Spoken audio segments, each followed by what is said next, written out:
opponent enebadde nga ntandikwa nga aspiring kunze nenindidde captain wa national team Semitala Roger obwongo bwange gwe bufokasinzeeko ku time eno sinamaliriza mulimu gwange njagala mujje mu bunja abawagizi bange mwenna mbalage nti nze king of the bantamweight in Uganda. Now I'm back to performance to qualify the Olympics. Nino kuba Semitala okusobola okugenda mu qualifier ne mu qualifier mbasuubiza nja qualify nga ogenda mu Olympics.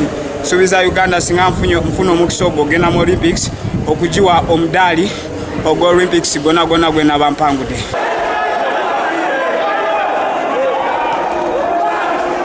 Twogerera tetunaba kubeera kusekiwalinga tickets za full team.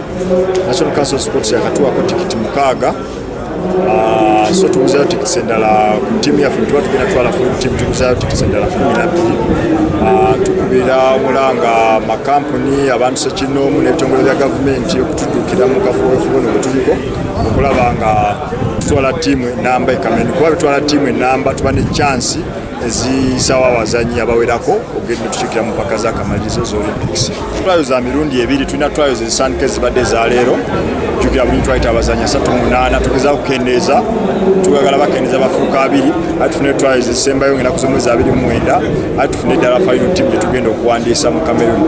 Tukikola follow ekigulu tuyita technical team yaffe egezaako okulaba kuba guno omuzannyo tikutwalako luba reserve bono yabadde mulungi ne bamukubye tumutwale reserve kitegeeza mbuli awangudde mu buzito byabagenda tegulinga muzannyo mulaba bagusidingira mu boardroom guno gwaffe guba gwa muringi